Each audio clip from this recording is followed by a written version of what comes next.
Time now for Michigan's #1 outdoor radio show, Mike Avery's Outdoor Magazine. Outdoor Magazine is brought to you by Jay Sporting Goods, the Yider Insurance Group, Angler Quest Pontoons and Polarcraft Boats, The Forward Corporation, Primal Tree Stands, Shadow Hunter Blinds, Security Credit Union, Garber Chevrolet, and by Michigan Brand Meats. Now, here's Mike Avery.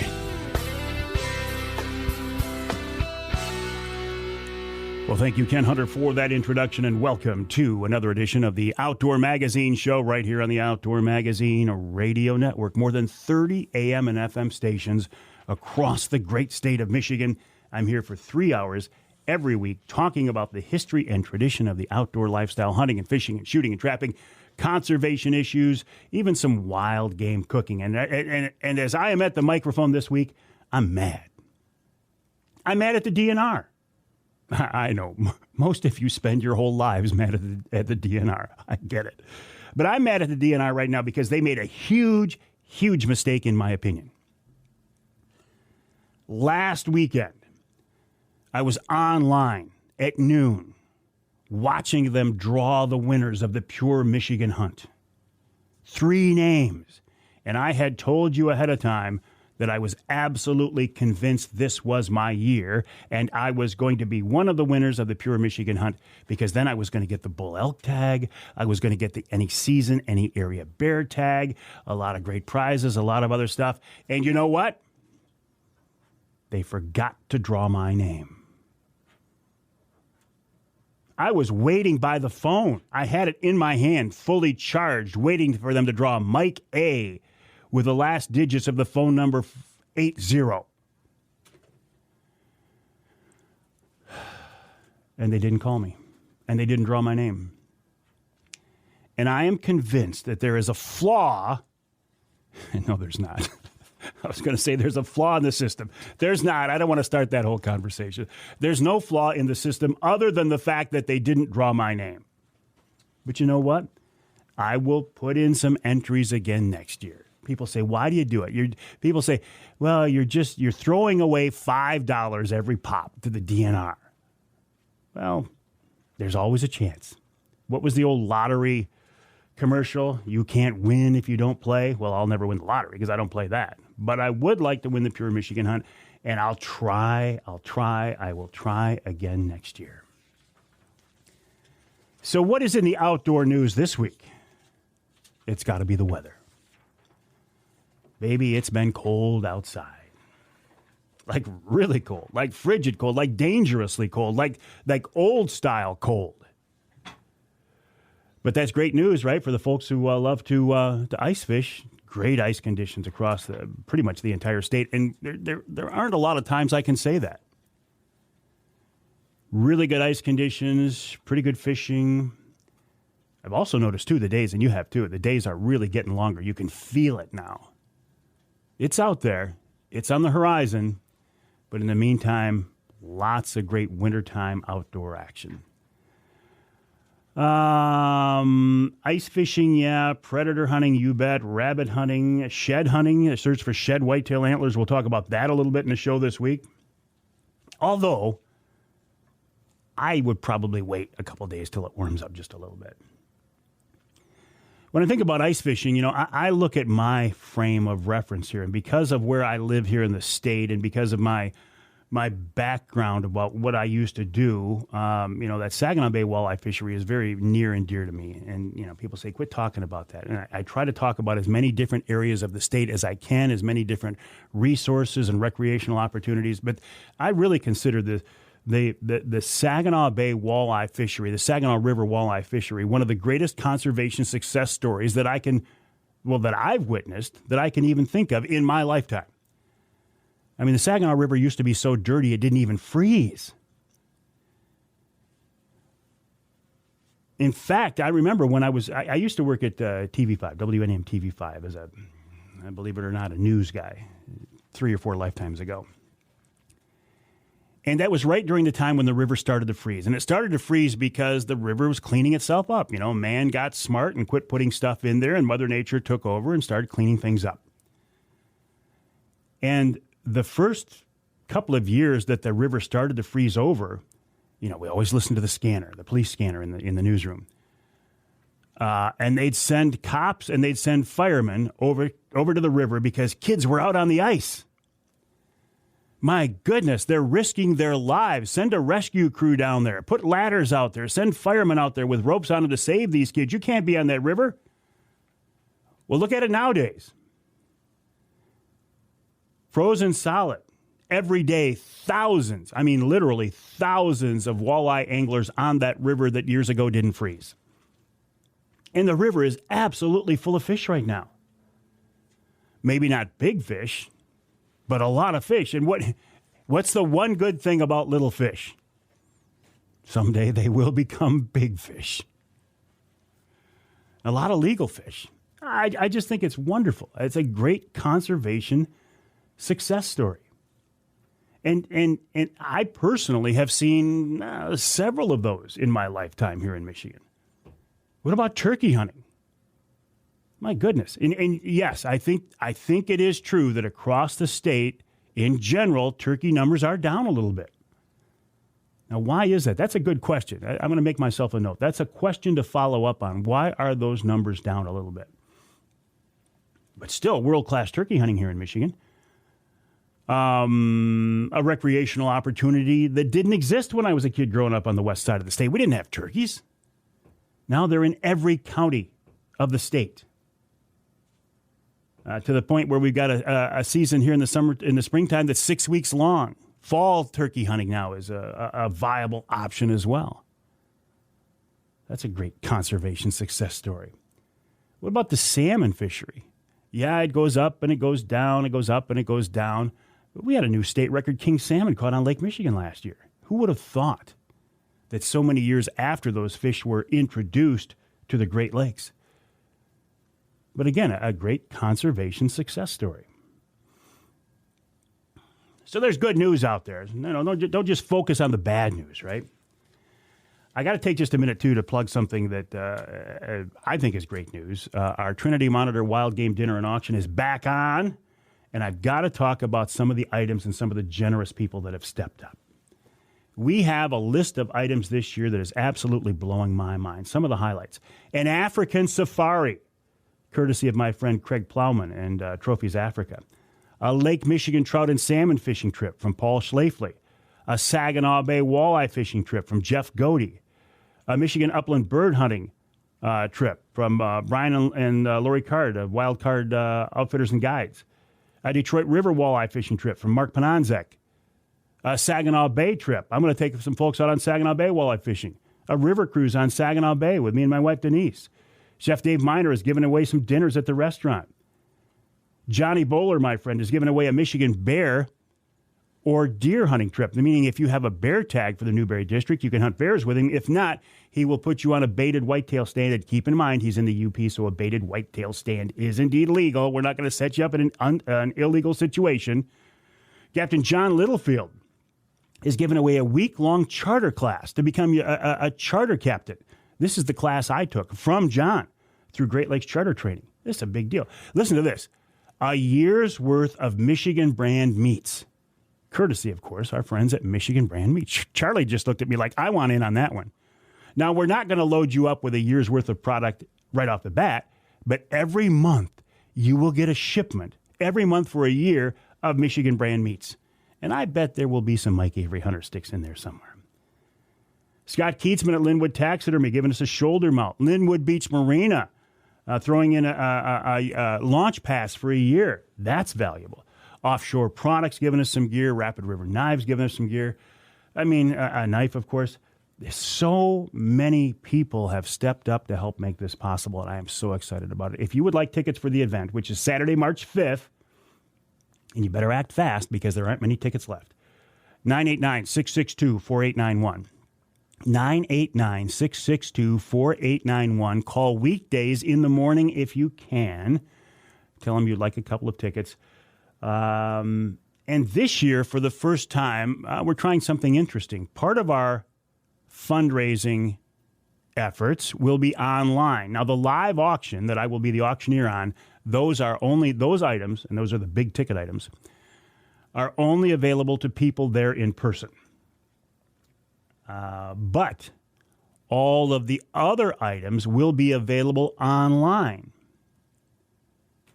Details on that as they become available. This is the first time we've used this, so we're just kind of working the kinks out. We are very excited about it. Other organizations, other groups have used this with great success, and it allows anybody to bid on the item. So very, very excited about that.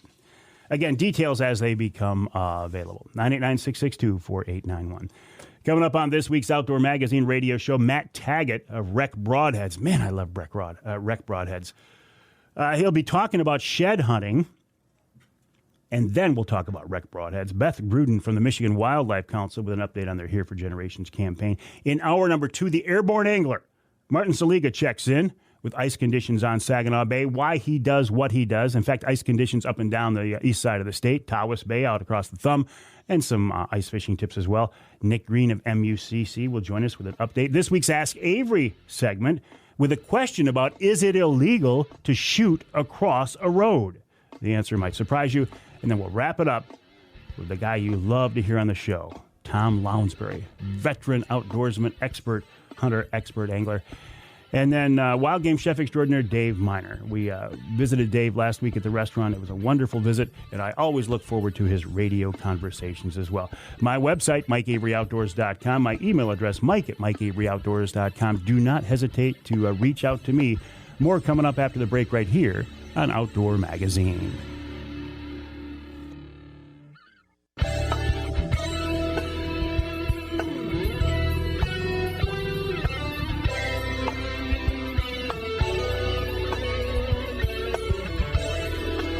You can hear the Outdoor Magazine show in Alpena on WZTK, that's 105.7 FM.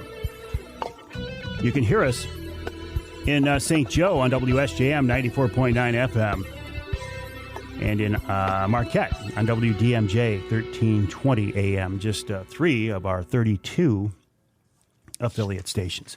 This segment of Outdoor Magazine brought to you by Michigan-made, family-owned Rapid River Knives. You know I love this company. You know I love their product. What is more valuable? What tool can you carry with you on a daily basis that you are going to use more than a knife? I've got a Rapid River knife in my pocket right now. I reach for it several times a day. And every time I do, I feel good knowing that this was handmade in Michigan by Michigan craftsmen. Check out their showroom at just outside Rapid River. Or if you can't make it there, go to the website, rapidriverknifeworks.com, rapidriverknifeworks.com. You'll see what I'm talking about. I gave away several of them for Christmas presents, and I made people very, very happy. You know what else made me very, very happy? On my bear hunt in Ontario last fall, I was shooting a Rec Broadhead, R-E-K, Michigan company. And you talk about, listen, you might find this kind of gruesome, but hunters know what I'm talking about. A blood trail, oh my goodness. It did a tremendous job. We'll talk more about that in a minute. But first, I want to talk with Matt Taggett of Rec Broadheads. He's with us now on the Outdoor Magazine phone line. Matt, welcome back. How are you? Hey, Mike, how's it going? Hey, it's going real well. Before we get to the topic at hand, how was the ATA show, the Archery Trade Association show for you guys? I'm hearing mixed reports. Yeah, you know, it was our first actual ATA show we attended. We did the virtual deal last year, which was quite different. So we didn't really know what to expect going into it. From what I'm hearing, attendance was down about 50%. I know the people that were there, the archery shops and the dealers that were there, they were there to do business. And it was nice just to get out in public again. Sure. And be able to conversate with some people and meet some of the people that we've been dealing with over the last couple of years here. I don't think it had the wow factor that it has had in years previous. Just I think a lot of people were, scared of COVID, and that did actually go around the show quite a bit. There's quite a few people I know that had gotten it from the show. Sure. Then a lot of the big bow companies pulled out, which I think was another, worry about for some people debating if they were going to attend or not. Overall, it was nice to get there, to meet people and just be in a public setting and display our products in public for once. And, but yeah, attendance was down. Well, what was the reaction to you guys, a small Michigan-based, family-owned, fairly new company? What was the reaction to your products? Overall, we had a very good reaction from dealers. We launched a new broadhead for this year at the show, a 4-blade fix that was very well received by dealers and media alike. A lot of people really appreciated the fact that it's an American-made product, and some of the innovations that we have on the broadheads, they were really intrigued by, and I think overall we made a pretty good impression. Excellent. I want to talk more about that later, but the topic at hand is shed hunting, and I don't mean looking for this tin storage building in the backyard. We're talking about shed whitetail antlers. For folks who don't know, every year about this time, maybe earlier, maybe later, whitetail bucks drop their antlers. That's why they're not horns. Horns stay on year-round. Antlers drop. And this concept of looking for these shed whitetail antlers, is a very popular wintertime activity. And Matt, you're in it big time, aren't you? Yeah. I over the last probably 5 or 6 years here, I've kind of become addicted to it. And this is about the time of year where you really start ramping up for it, and deer are starting to shed their antlers. Even the last few weeks here, and all the way up through March into April. And so we're getting excited. It's going to be that time of year. What's the appeal, Matt?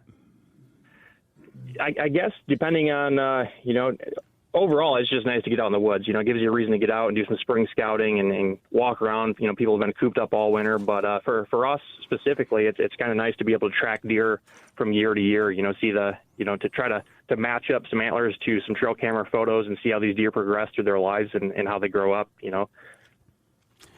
Where do you look? The woods are big. The fields are big. You can't just go out there and start wandering around and expect to find something, or can you?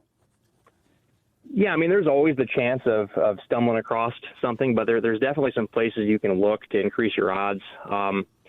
This time of year being so cold, one of the popular spots I've found that deer tend to bed is on a south-facing slope. If you're in any kind of area that has a little bit of topography to it, a south-facing slope has the sun shining on it almost all day.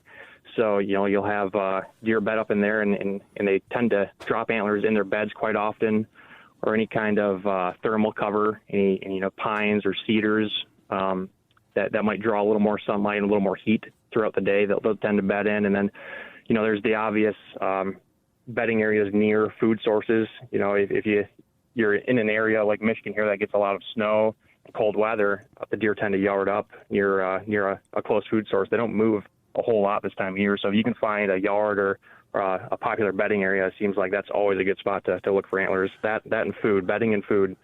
So you look where the deer are this time of year. That's just it. Yeah, there's actually a lot of guys leaving, do kind of scouting just to figure out where the deer are hanging around in the winter, and then in the spring they'll go in and look for the antlers. Well, and the good thing about going out there right now is you're not screwing up your hunting area. However, though, I do think we got to be careful. You talk about going into a bedding area or something. When it's so cold like this, don't be too aggressive, right?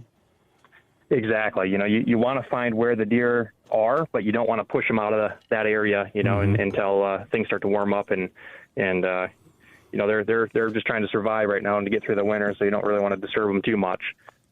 How do you find them? You talked about the area, but to my mind, to my eye, it's like looking for mushrooms. Some people can find them and see them from 50 yards away, and others can walk on them and not see them. What's the trick?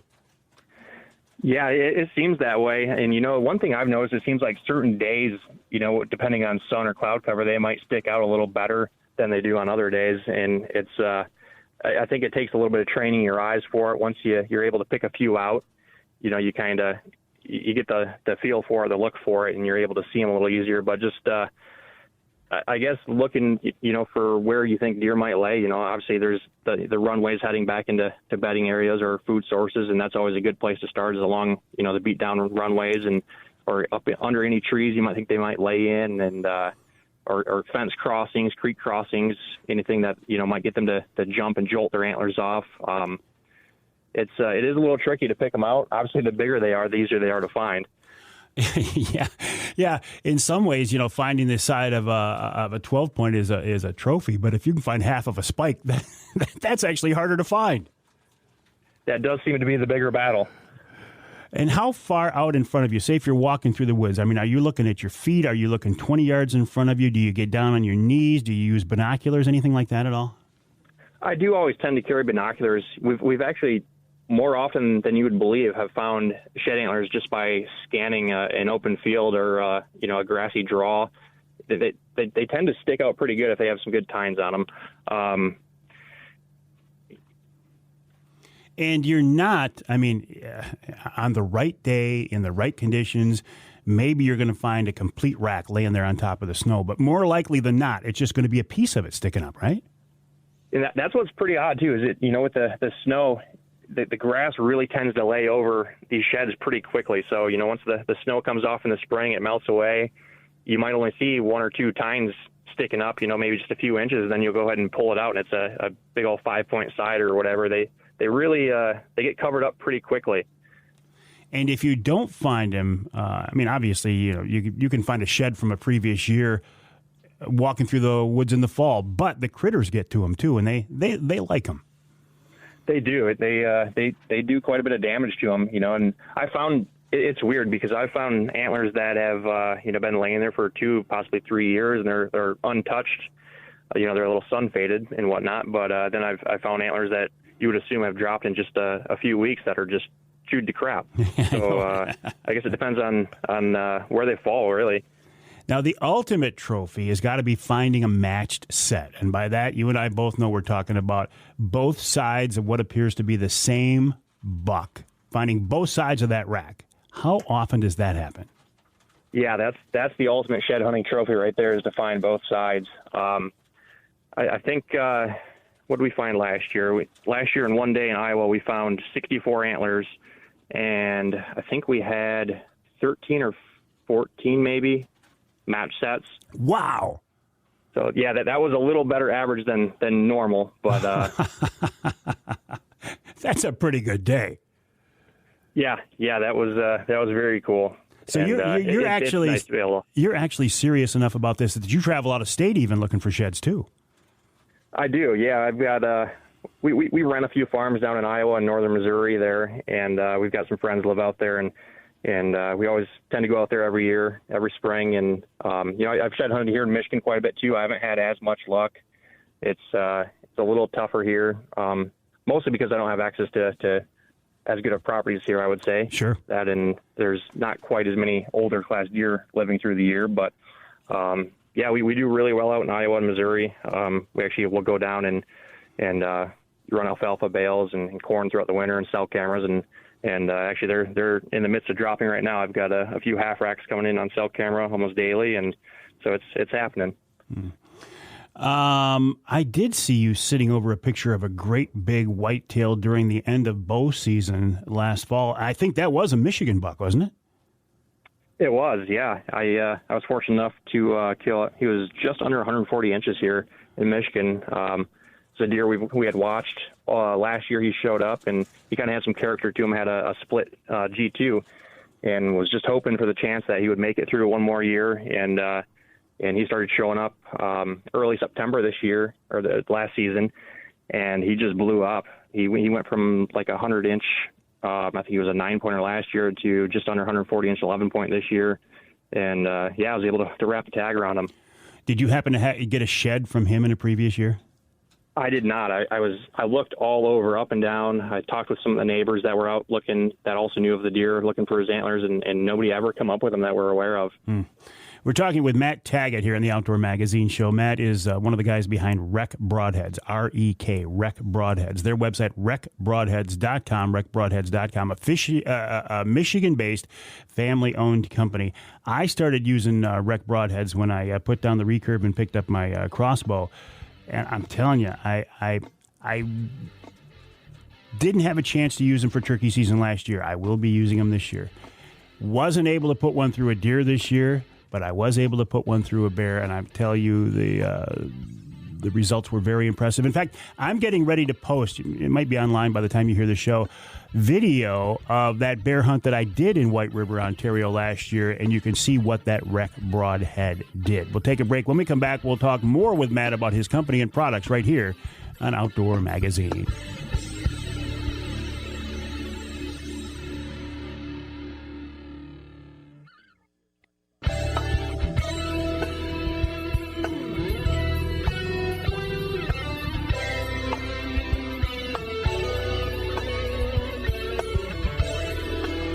You can hear the Outdoor Magazine show in Battle Creek on WBCK. That's 95.3 FM. You can hear us in Flint on Sports Extra 1330 WTRX. And you can hear us in Port Huron on WPHM 1380 AM. This segment of Outdoor Magazine is brought to you by the Linwood Beach Marina and Campground. Linwood Beach can be your year-round Saginaw Bay fishing destination and your Mid-Michigan tracker and angler quest headquarters. For more info, linwoodbeachmarina.com. That's linwoodbeachmarina.com.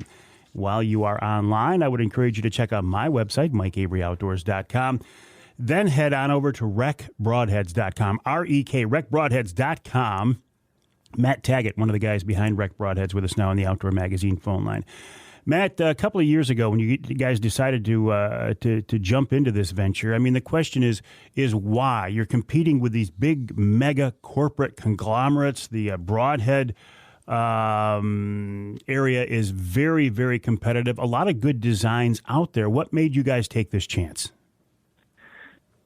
You know, we started work on this, I think, in 2018. My dad and I, we really, at the end of the day, we're bow hunters. We live to bow hunt. This is what we do. We travel around in the fall and live to hunt, and we've shot probably every broadhead under the sun.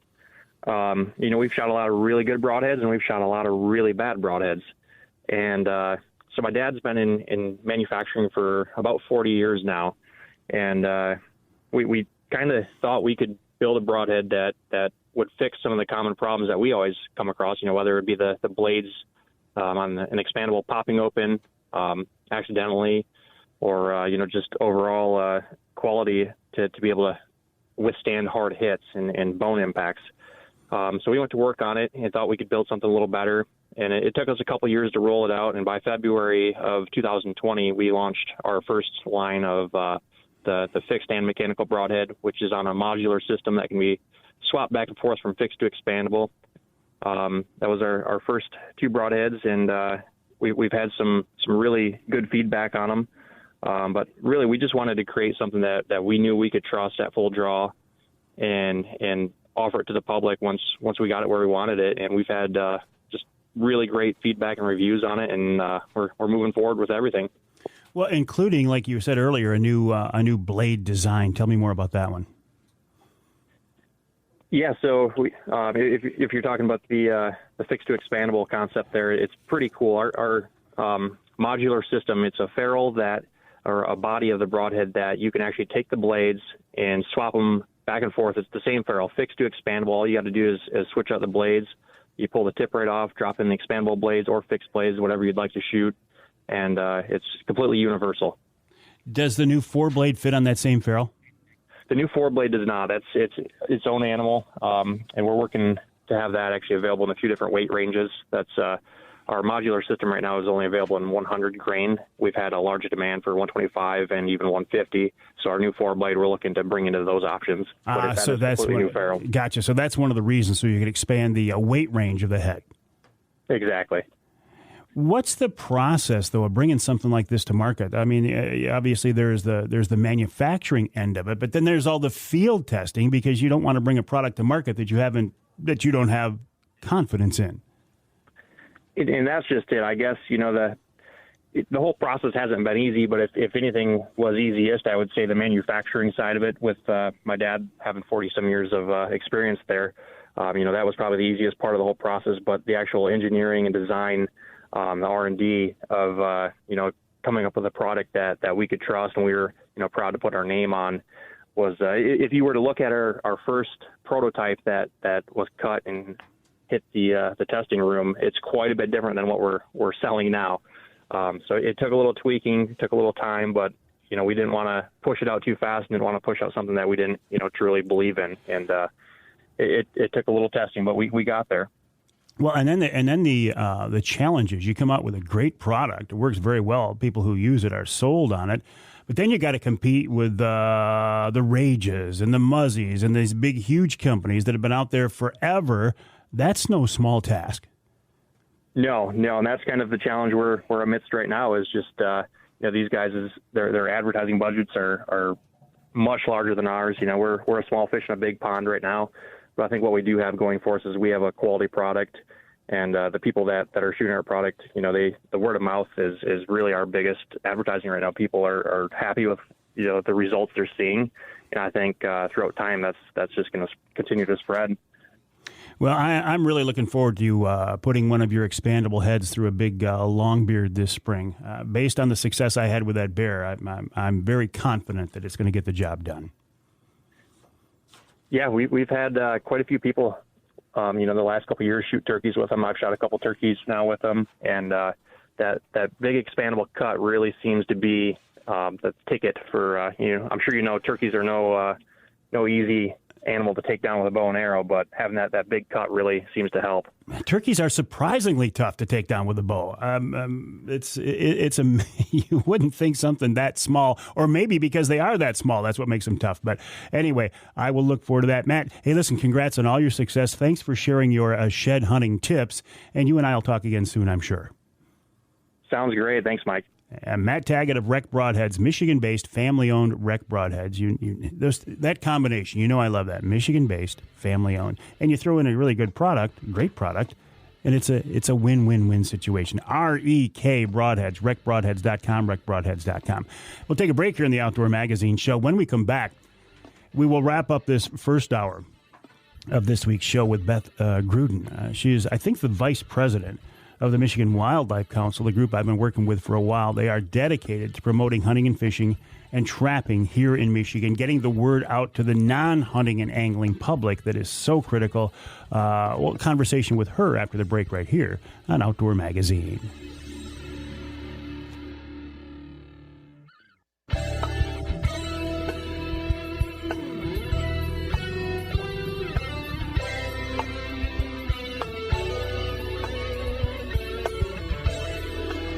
You can hear the Outdoor Magazine show in Lansing on WILS. That's 1320 AM. In Sandusky on WMIC, 660 AM, 95.3 FM. And in the Sioux on ESPN 1400 WKNW. This segment of Outdoor Magazine, brought to you by Boning Archery. Michigan-based, family-owned Boning Archery has been a leader in the archery industry since 1946. That means they're in their 76th year. And they continue to innovate. In fact, I talked to a guy just the other day, a friend of mine, who was at the boning plant, who put in this high-tech, computerized manufacturing process that is state-of-the-art. After 3/4 of a century, the folks at Boning continue to innovate, come up with new products, new procedures, new designs, new manufacturing processes. For us, the archer, the target archer, the bow hunter, I would bet if you shoot, you are using Boning products, or you certainly should think about using Boning products for sure.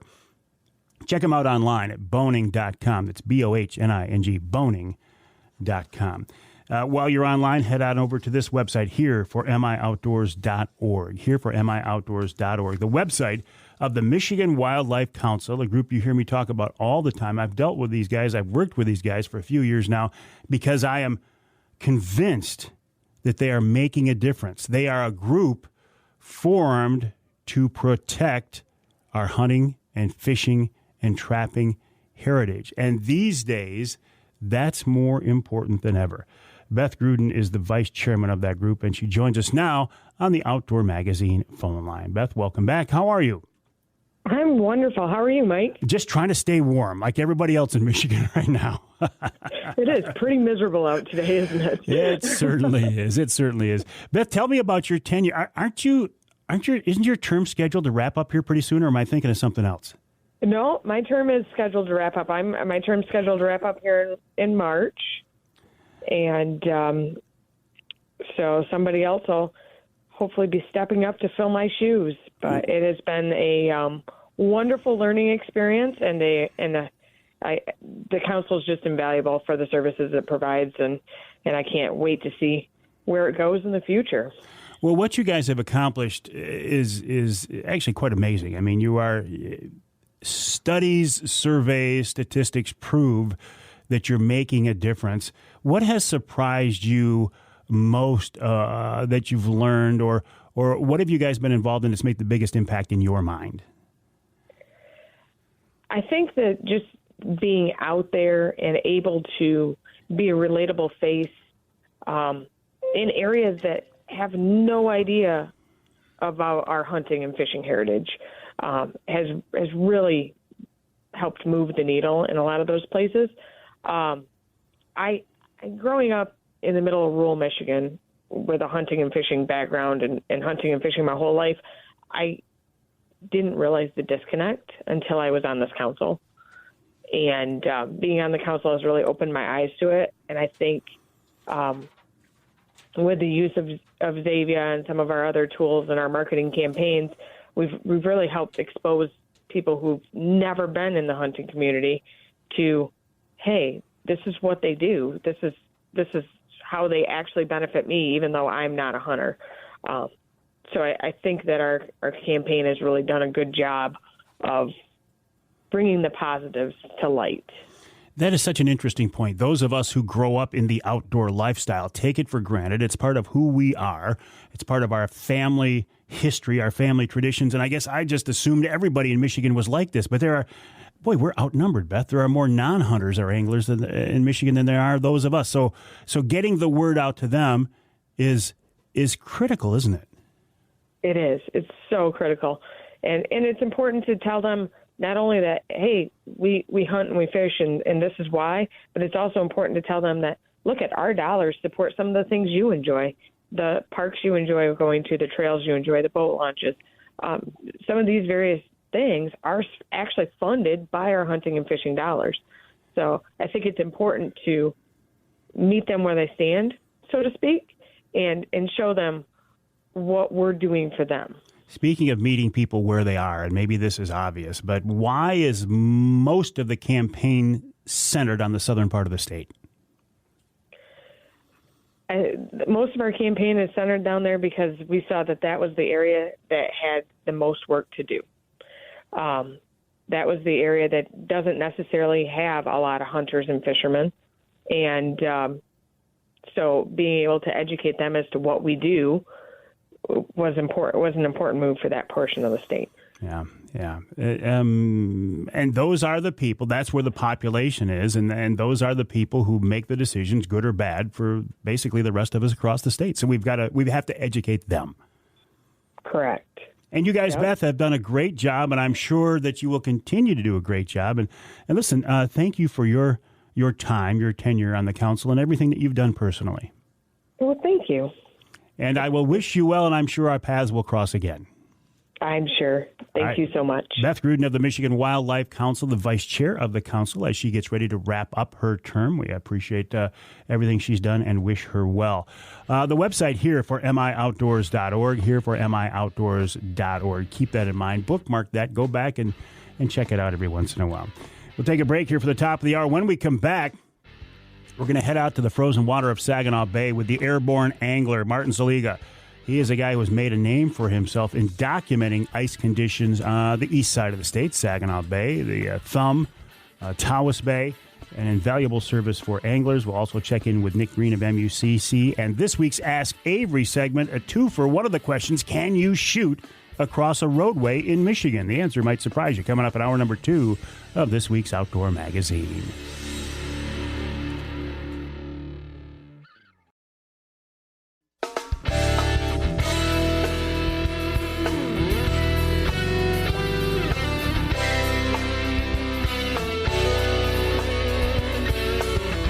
Time now for Michigan's #1 outdoor radio show, Mike Avery's Outdoor Magazine.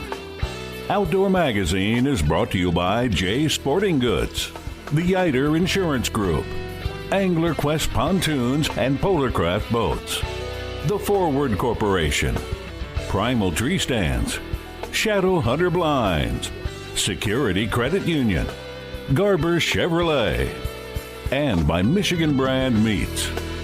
Now, here's Mike Avery. Well, thank you, Ken Hunter, for that introduction to our number 2 of this week's Outdoor Magazine radio show, heard on the Outdoor Magazine radio network on more than 30 radio stations across the great state of Michigan. And Avery, why do you say it like that? Because this is first and foremost a radio show designed to be broadcast on radio stations across the state of Michigan. And I think the best way to listen, if you can, is on your local radio station. And I talk about radio because, I don't know, it's kind of a distinction as opposed to a podcast. Podcasting is a wonderful way to reach people. I am big into podcasting. I love podcasting. And podcasting is a great way for the average person, you, to reach an audience. You don't need a studio. You don't need a transmitter. You don't need a tower. You don't need expensive equipment. You can literally these days record a podcast on your phone, upload it to a podcasting platform, and you are a podcaster. And that is wonderful. Everybody has a podcast, and that is wonderful. But there aren't that many syndicated, statewide outdoor radio shows here, certainly in Michigan, or even across the country. So I do like to, from a purely selfish perspective, and I admit that, make that distinction. But as I said, if you can't listen to the broadcast version of the show, I encourage you to check out the podcast. And you can find it anywhere. I mean, anywhere you listen to your podcasts, you can hear the podcast version of the Outdoor Magazine radio show. I put it up on my website, MikeAveryOutdoors.com, on my Facebook page. It's on Amazon Music, Audible, Twitter, YouTube even, LinkedIn, iTunes, Google Play, Spotify, the whole gamut. And I encourage you to check it out. Also, while I'm at it, I do podcasts every month for Offshore Tackle, Angler Quest Boats, Primal Tree Stands, and Polarcraft Boats. And when we get done here, we will be recording this week's Primal podcast. So I encourage you to check that out as well. So what is going on in our state right now? I talked about the cold, the fact that it's making ice, the fact that ice anglers across the state are very, very happy this year. A lot of those anglers turn their attention to my guest now. His name is Martin Szeliga, but you might know him as the Airborne Angler, the airborneangler.com. This is a guy who has made a name for himself flying the east side of the state, Saginaw Bay, Tawas Bay, out to the thumb, documenting and recording ice conditions for anglers. He's an avid angler himself, so I wanted to bring him on and talk about a little bit about how he got to where he is and why he does this. Martin, welcome back to the show. Nice to have you along with us. How are you? Martin, you there? Oh, we lost him. Charlie's going to give him a call back. He's out on the ice right now, so that might be the explanation. All that grandiose build up to Martin, and he didn't even get a chance to hear it. Again, his website is theairborneangler.com, theairborneangler.com. If you do a search just for Airborne Angler, you might find a fly fishing guide. That's not Martin. His website is theairborneangler.com. I've had him on the show before to talk about flying over Saginaw Bay, to talk about fishing. He also specializes in the use of underwater cameras. Hopefully we can get a chance to talk about that as well. I think Charlie's got him back on the line right now. Do we have him, Charlie? All right. Hey, Martin, did we have you back? Hey, I'm back. I apologize for the drop call. Not a problem. I think you're actually out on the ice right now, aren't you? No, I wish. I'm in between Zoom calls, which is much more exciting. Did you fish this morning? No, I fished last night. When was that picture of that fish that you accidentally sent me that I enjoyed so much? That was in my saved photos from last night when we first got out there. I gotcha. Well, Martin, in my intro to you, I was talking about all the different things you are involved in. And my question is, why? Why are you doing this? Why are you taking the time and resources to fly the bay like you do to document the ice? Well, not just the bay, Tawas Bay, Lake Huron, the Thumb, the east side of the state. Why do you do this? It's just a safety thing. You know, I'm fortunate enough to have access to those kind of resources, and I have hundreds of friends that ice fish, and we all want to know what the conditions are. They're all chomping up the bit to get out there, but I want them to get out there safely, and I want to go out there safely with my son. And it's just nice to see what's out there from a little bit closer perspective than the satellite. Well, and the view you provide is very interesting, very beneficial. Yeah, look, I'm having a lot of fun out there. You can't call it work. I'm flying around and looking at a lot of stuff, and I'm able to capture it on camera. GoPros, it's even better. Now, if I remember right, didn't you learn to fly in the military? Yeah, I was in the Marine Corps, and I got my pilots while I was stationed in Japan, on Okinawa, Japan. Well, I thank you for your service there and for your service to ice anglers on the east side of the bay, or east side of Michigan. Yeah, I'm glad to help out. I think, I know I can't tell the ice thickness from the airplane, but I think it does a really good job at covering a lot of area fast.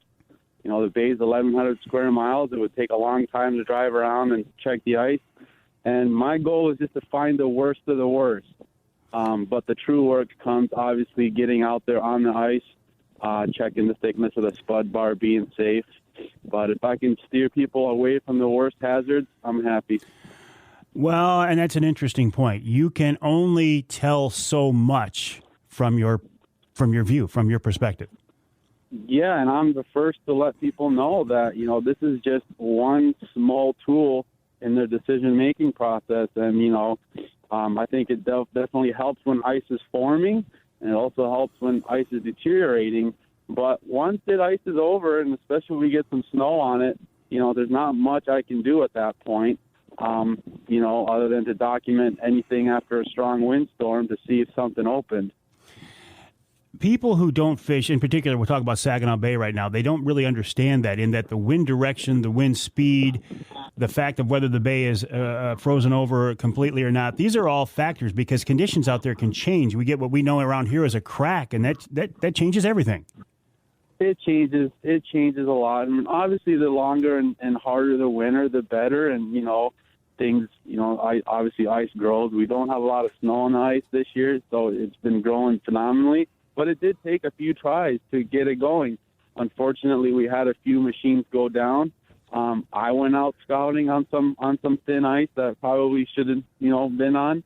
But fortunately, we haven't, lost any lives. I don't want to jinx that because the toughest part of the season is actually the end, because time is working against us, temps are working against us, and people get kind of complacent because they have all their trails and waypoints on their GPSs thinking it's safe, when in fact, every night and day it's deteriorating under them.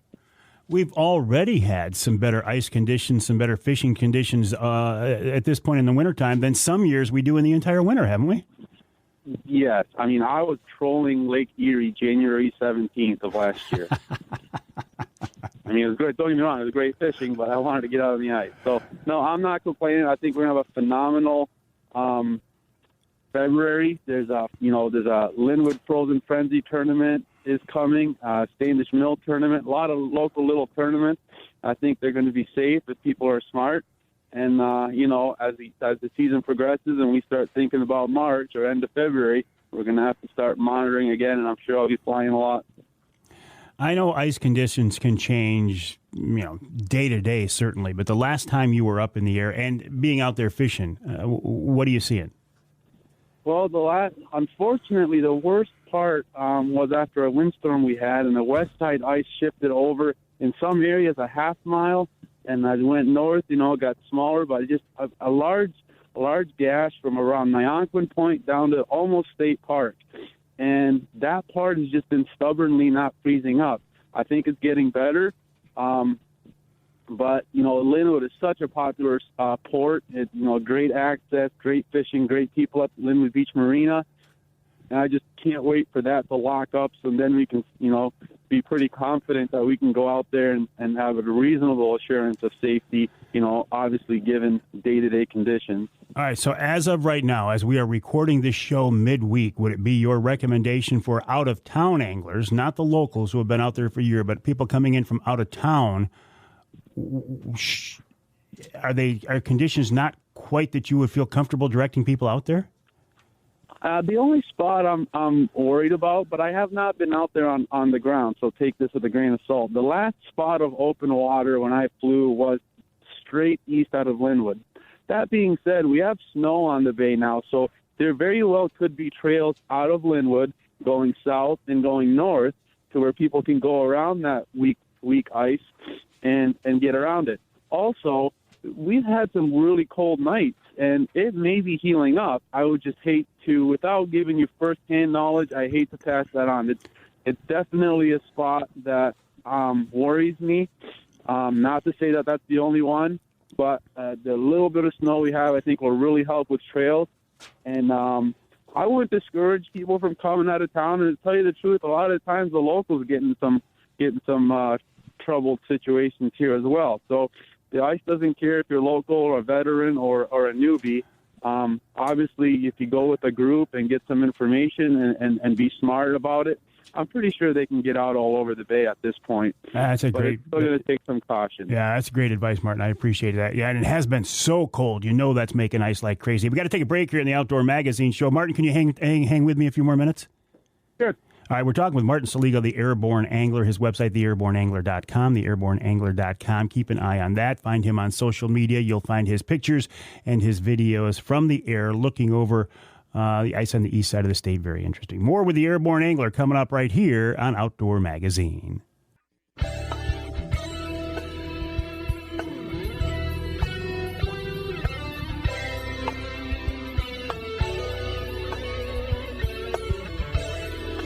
You can hear the Outdoor Magazine show in Caro on WKYO. That's 1360 AM and WIDL 92.1 FM. You can hear us in the North Country in Sheboygan on Big Country Gold, WCBY 1240 AM 100.7 FM. And you can hear us, where else can you hear us? You can hear us in Muskegon on WKBZ, that's 1090 AM. This segment of Outdoor Magazine is brought to you by MUCC's On the Ground program. OTG is a program to improve habitat for fish and wildlife across the state. For details, check out the Michigan United Conservation Club's website. It's MUCC.org, MUCC.org. Use the promo code Mike, all caps, MIKE, Mike, and save 25% on your MUCC membership. And coming up here in just a few minutes, Nick Greene of MUCC will check in with us and let us know what's going on in Lansing and beyond. But in the meantime, we're talking with the Airborne Angler. You can check him out online at theairborneangler.com, theairborneangler.com. His name is Martin Szeliga. He's made a name for himself in promoting primarily the Saginaw Bay walleye fishery and how to, where to, when to go, and how to be safe as he flies the bay, Tawas Bay, the east side of the state, and documents ice conditions. And Martin, as I am on your website right now, I do find it interesting that you are presenting yourself as much more than just a safety advocate, but as a community of information. You want to share info and tips and where to go and how to catch these fish. And I think that's pretty cool. Yeah, I'm fairly new to this as well. You know, I got out of the Marine Corps and moved back here and slowly learned about this fishery. So I remember how difficult it is and how much time I spent out here just struggling. And there's no reason. We have such an amazing fishery here. You know, there's millions of fish. And there's millions of space for people to spread out and catch them. So it's nice to just be able to point somebody, you know, just so they can catch a few fish and enjoy their time out there. As a side note, and I don't want to get you too far off topic, but have you been up in the river at all this year? It's amazing how many fish are up in there. Yes. I actually have a sneaky little access point from the airport, and I took advantage of that once, and I think we went through 50 fish. You know, it's still early. It's still early there. You know, I always joke that we caught a limit of 13 and 1/64, and yeah. So it's well, the fishing's been great on the river. How about the bay? The bay is you know where I like to go, and it's starting to pick up. People have been fishing it in the shallower portions for weeks now. So, you know, I obviously like to wait till I can get out to the deep water and start looking for some bigger fish. But it's much better than last year. I don't know if it was just me or what, but last year I really struggled to get bit. We saw tons of fish, and they just seemed like they had lockjaw, and it wasn't just for the weak. So I'm sure some guys listening will know exactly what I'm talking about, but it does not seem like that. When the fish are firing up off the bottom and hitting the lure on the first jig, it's always great to see. And I shot some phenomenal footage last night that I'm going to put out that people will enjoy, and they'll see that they're snapping. Yeah, I want to talk about this footage and your video work here in a second, but when you talk about deep water on Saginaw Bay, I mean, deep water is a relative term. Deep water to us is shallow water to somebody else, but what depth are you looking for? Well, I love the first drop-off, so I mainly fish the west side of the bay because that's where I live. So, you know, the shortest distance to the drop-off to the main basin is out of the west side, and it's about 3 miles, 2.5 miles out. And it's basically where the main basin is. The first contour lines that kind of drop from 15 down to 20, and then they kind of max out at 25 around the black hole. So I love fishing that drop, right at the base of that drop. And maybe, you know, nighttime tuck in up top and then fish. But it just seems like the fish love to move along. You know, the bay's not like a lake with tons of structure and sunken islands and deep, you know, drop-offs. It's pretty much a muddy bowl. But there is some, and I think the fish like to relate to it. How are you fishing? Obviously, you're jigging. Are you using jigs tipped with minnows, jigging wraps, spoons? Help us out. Yeah, all of the above. To tell you the truth, I mean, any given days, I used to think that they didn't care. I used to, you know, this shows, you know, how little I know. But I used to think that if they're down there, they'll bite. And then my friend says, well, I took instead of using, you know, a minnow hanging from the hook, I put it on my spoon, you know, sideways, and you know, they were biting. I'm like, come on, man. So I took a perch minnow and, you know, took its head off the hook and hooked it to the back, put the same lure down, and got bit. So I don't know. You have to experiment, but, you know, if you want to go out there and want to be able to catch a fish, I'm not saying limits every time, but put a small jig on and put a minnow on it, old school, and drop that down there, and they like that. Aggressive jigging, bouncing it off the bottom to bring up some sand, subtle. How fast are you jigging, and how high are you bringing it off the bottom? That's always a good question. So I like to watch, and I shot this footage, and I hope the listeners will watch it later, but you almost watch the fish react. Sometimes you'll give it a strong jig up with a spoon, it'll flutter down, or a jigging wrap, and you can just see that mark shoot up off bottom. And then as soon as you stop, the mark slowly goes back down.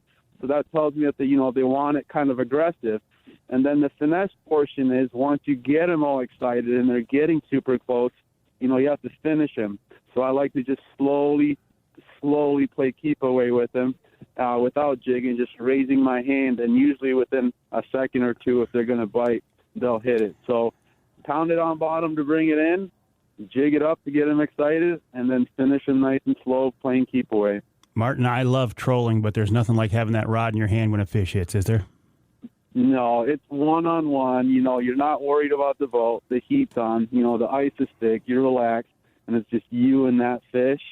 And, and sometimes you can have a 3-minute battle of it going back down, and you start all over. You raise it up, and I'm sure guys will know. They got their rod tip almost to the top of the shanty with nothing left to set the hook, and they finally get bit, and it's wonderful, just to feel that tap. You talk about video and recording this stuff. Now, I've had you on the show before in the summertime when you were experimenting with putting a camera down and watching fish hit your baits as you were trolling. I find that fascinating, but how are you doing it here ice fishing? So ice fishing, right now I'm just recording my sonar footage and also recording the guy up top so people can watch how he's jigging, and they can also see what that looks like on the graph. I think it's a pretty cool view to see both at the same time, like a picture-in-picture. And then, as the season goes on, I'm going to start throwing the camera down below water as well to get all 3 shots so we can watch what the fisherman's doing, what the graph looks like when he's doing it, and then how the fish reacts to it. So I hope people can learn from that. I might not know what I'm doing, but at least when they see those 3, they might be able to piece together what I should have done. and it's super fun when people comment and give me tips. I love it. Well, I appreciate the fact that you downplay your level of expertise, but I think you're pretty darn good at what you do, Martin, and I love the way you document it and share this info with others. It's a great service. Oh, I appreciate it. I mean, I don't limit out every time, but we have great fish fries at home, and I'm happy about that. And last night I was able to take a friend of mine who's a charter captain on the west side, and he, has just moved down here, hadn't been able to fish through the ice yet or get a walleye through this bay ice, and we went out with, no expectations. I was just, trying to record his trip, and I wasn't touching a rod until he caught one. And, we caught a small fish, but we were so excited. I was trying to coach him through it, and we bumbled through it. He got it. We giggled like little girls, and then we started fishing. That sounds like a pretty good trip to me. And, that was better than, getting just a limit of eater fish by myself. That just sharing that experience was really cool. Remind me, what's that camera you use to document your trolling adventures? So that's the Spydero smart fish camera. Yep, it's got Wi-Fi. It's got lights, auto motion record. It's got GPS that'll store wherever you reel the fish up. It's just a really, really cool tool to learn from. And it's amazing. I'll run 3 rods and I'll put 2 on one side if I'm by myself, and I'll just throw a spider on the other. Sometimes I take the hooks off the lure just because I want that fish to pound that lure just so I can watch it react. And it's amazing how I'll have a slow day and I'll think, man, I didn't mark anything. There's no fish here. And I'll get home, have dinner, grab a drink, and I'll start watching the footage. And there's walleye everywhere, and they're coming up and swimming behind it for minutes. I'm thinking, well, man, maybe I should have brought my speed up, or maybe I should open the bail for a few seconds. It's just amazing to learn because you just wouldn't know otherwise. Yeah, that's very interesting. And the only thing limiting you there where you like to fish is the water isn't crystal clear like maybe it is up north, so you don't get to see as much as you would in some other areas. Yeah, well, my camera season is spring. Right after ice out, even when I'm flying over the bay, I can see 25 feet down, 20 feet down. I can see rock piles, and I try to document those from the air. And then when I get out there early spring fishing, the water is super clear. And then obviously as summer comes and the algae blooms and, the life starts to bloom, the clarity gets down. I kind of shorten up my leaders and bring the fish in closer and still get it. But, yeah, you're absolutely right. I can't even imagine, running it on some of the clear northern lakes. Yeah. But I'm going to, and I'm going to run it on Lake Michigan for salmon. I think that would be phenomenal to see, too. Oh, very cool. So when you're flying in the springtime, you see these rock piles, when the water is so crystal clear, like it was last spring, crazy clear, you mark those, and then you go back out and you fish them. Yep. And then while I'm trolling, I'm recording the same thing with Spyderos and sonar and marking those spots for ice fishing. So it's just like a never-ending process of trying to catalog things out here that are a little bit, it's a big body of water. And when you're ice fishing, you're going to, when you're trolling, you're covering 8-10 miles a day, right? And you're getting bit. Ice fishing's hard. I mean, you're picking an 8-10-inch hole and you're committing to it, for a little bit and waiting for fish to come to you. So if you can find a sunken log or anything, it's always nice just to have that by you and hope that holds a little bit more fish. Martin, this video you're talking about, is it all available on the airborneangler.com? Yep.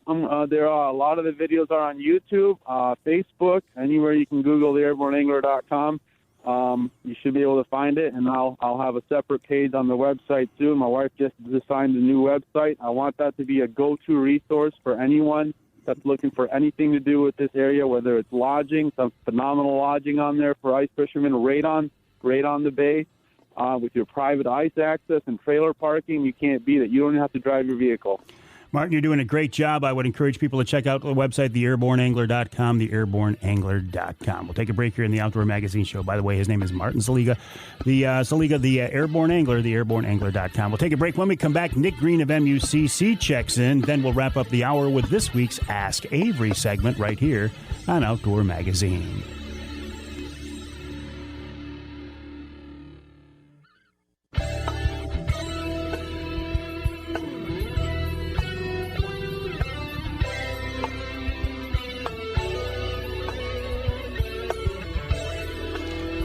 Welcome back to Outdoor Magazine. You can hear the show on more than 30 AM and FM stations across the great state of Michigan, including WCHT in Escanaba, that's 600 AM, 95.3 FM.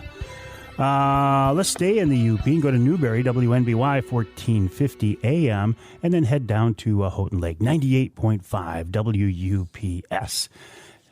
This segment of Outdoor Magazine is, I got to find who it brought to you. I already did MUCC. Where's my sheet? My sheet here. Sorry about that. VersaSkins. How could I forget my friends from VersaSkins? Just say it. Change the skin for the season you're in. VersaSkins, Michigan-based, family-owned. You know I love that. As the seasons change, you can snap on and zip on a different outer shell, from blaze orange to snow camo to fall camo, whatever you want. Very, very cool design. Check it out online at versaskins.com. That's versaskins.com. You'll see exactly what I'm talking about. And now they have sizes for the big man up to 6X. Versaskins.com. While you're online, check out my website, please, MikeAveryOutdoors.com. And then head on over to MUCC.org. MUCC.org, the website of the Michigan United Conservation Clubs, a group that I am a member of and very much appreciate being associated with and promoting their activities, because I think they're doing a great job. Nick Greene is their Chief Information Officer, and he joins us now once again on the Outdoor Magazine phone line. Nick, welcome back. How you doing? I'm doing well. Thanks for having me, Mike. Always a pleasure. What's going on in your world? Yeah, so we're kind of looking to the House Natural Resources Committee on Thursday. So our Executive Director, Amy Trotter, will be giving a presentation on Proposal G and the Scientific Fish and Wildlife Management Act, and kind of Proposal D and how we went from there to Proposal G and how we kind of ended up where we're at. And then it's expected that they will take a vote on Senate Concurrent Resolution 7, which would call for an wolf hunt in the Michigan's Upper Peninsula in 2022. And MUCC is supportive of that. We will be testifying in support, and likely we will have hopefully lots of folks and hunters also testifying in support of that. So by the time folks hear this, the committee hearing will have been done. The hope is to get that resolution out and to the NRC. You mentioned, Proposal G and sound scientific wildlife management. You said, and then we got to the point where we're at today. Where is the point we're at today, Nick? So, we strive with everything we do to make sure that science drives the regulations that we enact, especially that MUCC takes positions on. We had a lot of good conservation victories and a lot of, we can look at Proposal G and point to that as the reason, but we're kind of finding ourselves now in a day and in a time when, we've done a lot of the scientific stuff. Now we're looking at how do we manage these resources for people. If there is no net biological, change one way or another, we can look to the steelhead regulations, that passed the NRC recently, and then should we be thinking about Proposal G in terms of social, if there is no biological impact? And I'm not saying that that's good, bad, or indifferent. All I'm saying is, these are the conversations we need to talk about. And we need to talk about what the legislature's role is in Proposal G. They have the ability to also do things that the NRC does. So I think these are the conversations, especially with folks entering into a lame duck year. This is often when we get really bad ideas. So just kind of refreshing folks' memory of where we've been, why we're there, and kind of looking at what we can do to the next few decades to make it even better. Yeah, those are some very interesting conversations. I want to follow up on this, too. You're saying by the time folks hear the show this weekend that the NRC... Nope. Who? Help me out. The House Natural Resources, the House Natural Resources and Outdoor Recreation Committee will likely vote to pass Senate Concurrent Resolution 7 out. Okay. This is only a resolution. It's non-binding. It's merely a suggestion to the department and NRC. What got my attention was you said 2022, because in my mind I'm thinking, man, if anything ever did happen, it's 23 is going to be the earliest, isn't? What's your timing here, do you think? Yeah, so you'll recall when the Senate passed a very similar resolution as they do each session. Last year, they asked for it to be in 2021. MUCC said we can't support that. This is, we have a process we need to go to. There's federal litigation still in limbo. You and I have talked about. There's just a lot of things. It's a new year. We went through the Wolf Management Advisory Council process. We're still working through that. MUCC feels that this is the year to do it. This is the year to work with the NRC and get it done. So that's where we're at as an organization. Nick, I tell you, I appreciate you guys keeping track of all this. I mean, not just the wolf issue, but everything. There are so many moving parts, so many pieces, so many groups who have a say. The process tends to be long and in some cases convoluted. And this is my job to try to keep track of this stuff. And I can't do it. I often go to you and say, Nick, help me figure this out. So I appreciate what you guys are doing.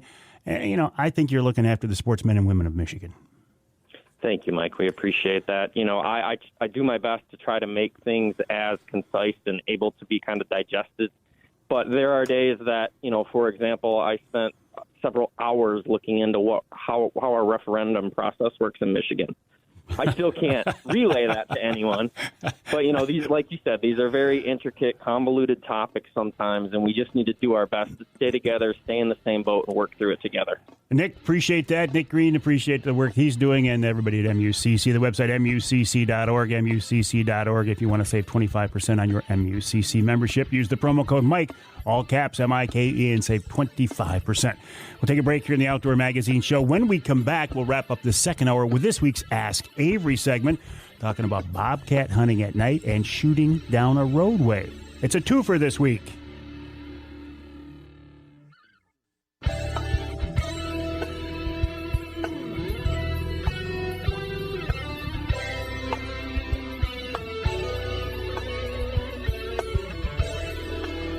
You can hear the Outdoor Magazine Show in Manistee on WTIQ 1490 AM 95.3 FM. And you can hear us in Traverse City on WTCM 580 AM. The Ask Avery segment is brought to you each week by my friends from Security Credit Union. Security Credit Union loves to work with outdoorsmen and women, and they can help you with your next outdoor adventure. Check them out online at securitycu.org. That's securitycu.org. Geez, I don't know anybody at this number, so I'm going to decline that and probably not save money on my renewing of a vehicle that I don't own. Doesn't that drive you crazy? Anyway, the way the Ask Avery segment works is this is your chance to get involved in the content of the show. Is there a question you want answered? Is there something that's been bugging you? You can direct these questions to me, or you can, you can use me as a conduit to get to somebody else. Best way to do it is via email, Mike at MikeAveryOutdoors.com, Mike at MikeAveryOutdoors.com, and in the subject line, please put Ask Avery, and it'll help me to keep track of these things as life goes on. Teddy Marshall did that this week. Teddy sent me an email to Mike at MikeAveryOutdoors.com, and he said, hey, Mike, I actually have two questions that have been eating at me for a while, and I'm hoping you might shed some insight on these matters. First, why is it that you can predator hunt at night, animals like fox and coyote and coons, but bobcat hunting is restricted to daytime only? Why would some predator species be open to night hunting but not others? Teddy, excellent question. Here's the answer on this, and this is from an internal, unpublished DNR document. Avery, how did you get that? I can't tell you. This is from that internal document. The department discussed expanding bobcat opportunities by allowing the hunting of bobcats at night. While the department has no objections to the concept of nighttime bobcat hunting, some stakeholder groups have expressed concerns regarding possible declines in the bobcat population. Since the department also cannot reliably predict the impact on harvest if nighttime hunting of bobcats were allowed, since an expansion of harvest opportunities may increase harvest, there is no recommended change to the current regulation on nighttime bobcat hunting being brought forward for consideration. So they talked about it internally, but based on those topics, decided not to go through with it. So my question is, who are these stakeholders groups? Well, they include MUCC, predator and hunting groups, animal rights groups, local chapters of hunting groups, and everybody in between. So it's been looked at. It's been talked about. Question number 2 from Teddy. Secondly, I've been told by a couple of coyote hunters who, in parentheses, who have claimed to have spoken with DNR officers, end parentheses, that if a person has permission to hunt on both pieces of property, you are legally allowed to shoot over a road. Parentheses, I believe this excludes highways. He says, Teddy said, this is just something that doesn't seem like it should be legal, but I've heard it from more than one person. He said, I'm hoping you can clear this up.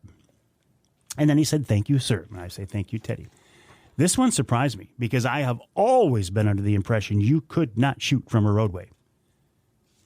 The answer is, if it's state land or if you have access to both properties, if you own both properties, if you're leasing them, or if you have permission from the person who owns it, you can indeed shoot across a roadway. You can shoot down a roadway. And for this one, I went to Lieutenant Jason Wicklund from the DNR, a guy who I often reach out to on these. Let me bring up his text. Now, he says there is the issue, though, of you cannot stand in a road and shoot onto somebody's property. That's considered recreational trespass if you go out there. That's what road hunters do. You can't do that. But I did not realize that you can shoot down a roadway, not highways or freeways, or you can shoot across them. If it's state land, if you have permission to do so, if it's land that you lease, if it's your property. Isn't that interesting? And that's why I love these Ask Avery segments, because I'm often learning about topics I was ignorant to myself. Teddy Marshall, thank you for reaching out. I think you had a couple of great questions. And Lieutenant Jason Wicklund, thanks for helping out with the second part of that, of Teddy's questions. Again, if you want to reach out to me with an Ask Avery question, send me an email, Mike@MikeAveryOutdoors.com, Mike@MikeAveryOutdoors.com. In fact, that is the website, or that is the email address you would use to get in touch with me for anything. Questions, comments, criticisms, story ideas, whatever. My email address is Mike@MikeAveryOutdoors.com. The website is MikeAveryOutdoors.com. That is http://www.MikeAveryOutdoors.com. Doesn't it drive you crazy when people give you a website and they go www. Or they just go www. Well, this is 2022, people. If I'm giving you an address that ends in .com or .net or something, it's a website, right? I'm not giving you a billboard location, or I'm not telling you what newspaper to listen to or read. Newspapers. I vaguely remember newspapers. I think when I was a kid, we had newspapers, and I think... No, that was something else. I'm being a smart aleck, and I apologize. Thank you to my friends at Security Credit Union for making the Ask Avery segment possible. Their website, http://www.securitycu.org. That's securitycu.org. All right, I'll get serious and quit being the smart guy. When we come back, Tom Lounsbury talking about all things outdoors, and we'll wrap it all up with Chef Dave Minar in hour 3 of this week's Outdoor Magazine.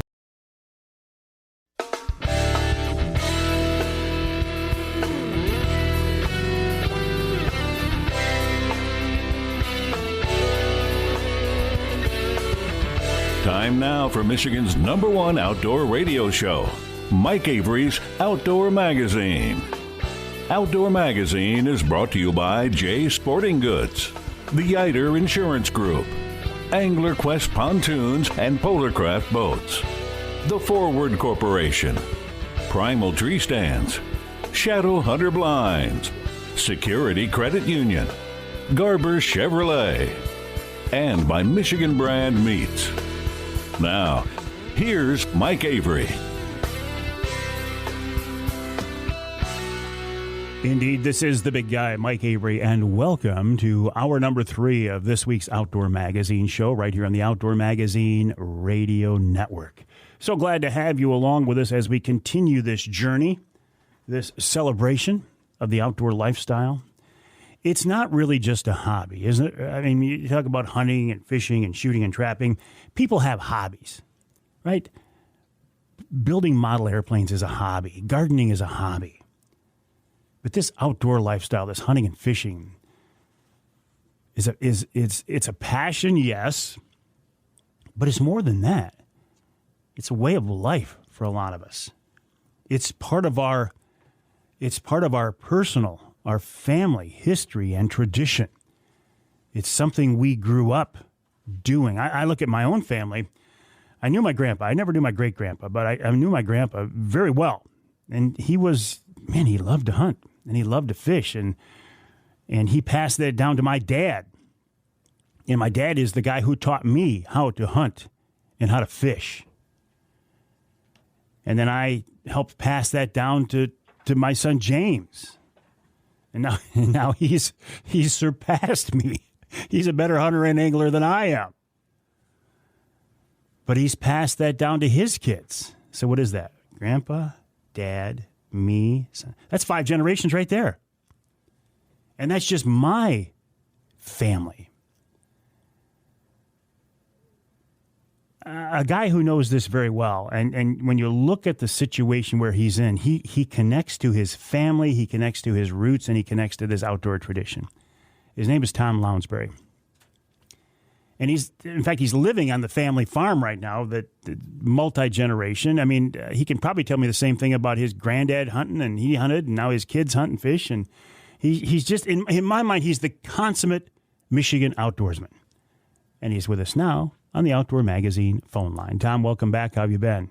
Oh, it's been a kind of a challenging winter with the ups and downs. I had the weatherman the other day say we've had a roller coaster a ride on the weather, and I have to agree. Oh, my.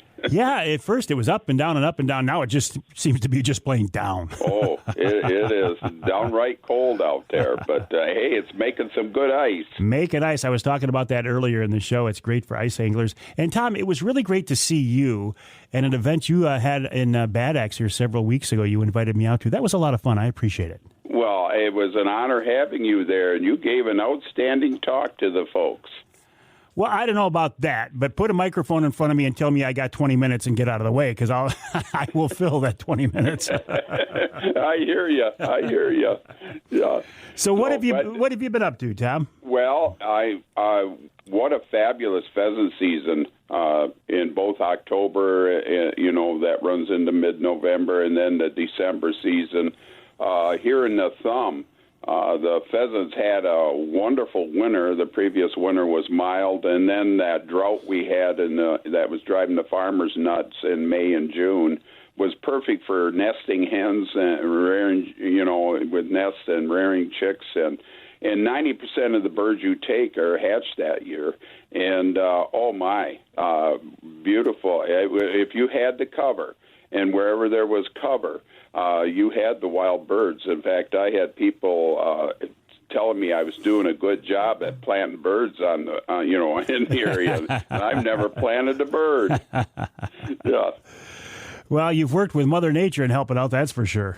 Oh, yeah, you got to have the habitat, and I focus putting the farm into, the various conservation programs, and otherwise I couldn't afford to do it, but it's constructively done with real tall prairie grasses with conifer perimeters, shelter belts. You were talking about that December season. Now, I remember when that first was proposed and brought into play, there was some concern that it would have a negative impact on the bird population. Yeah, and you still have people saying that, but you're only taking surplus roosters, it's illegal to shoot hens. You allowing them to go, and just a few roosters. But I could tell you that last May we didn't put a dent in the roosters. They were cackling all over the farm. But anyway, one of the concerns was, well, you're going to disperse the birds into habitat they won't survive, and I'll tell you, wild pheasants don't commit suicide. They have their safe zones, And during that first December season in 2005, I was able to see their tracks in the snow, and that's the only thing tracks have ever allowed me, advantage is that it lets me know the birds are there. Yeah. But then it lets me know they're running circles around me. And anyway, it's fantastic. It is, just a great atmosphere. All the roosters that we shot were hatched from that previous summer. I mean, they were all young roosters, even though they had big tails, were beautiful. They were all young birds. The old birds really run circles around you. It's really hard to get them in a corner to flush them. And I always have flushing dogs with pointing dogs because, the pointing dogs are wonderful, but those birds don't hold for a point long. And a flushing dog can, give you a hand. And, it was just a marvelous season. I really enjoyed it. I actually lost count of the pheasants going up on October 20th. Wow. I haven't heard anybody say that in a while. Yeah, it's probably, I remember it's been a good, almost 30 years. I mean, I've had good years. The numbers have been good, but I haven't seen where everything fell into place. Weather is very important here in Michigan, not to mention having the habitat, but weather really has an impact on whether it's a good year or a bad year. You use the term, had a good year. You use the term surplus rooster. What do you mean by that? All you're doing is shooting, the roosters, and they don't play a role. I mean, everybody thinks I remember people saying we should shut the pheasant down for 3 years, pheasant hunting, and we're going to have a tremendous amount of birds. It's like they're bankrolling the roosters.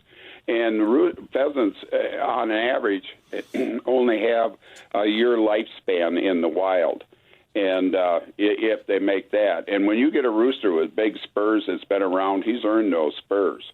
And it only takes a few roosters to propagate the species because, they got their territory and chase every hen they can find.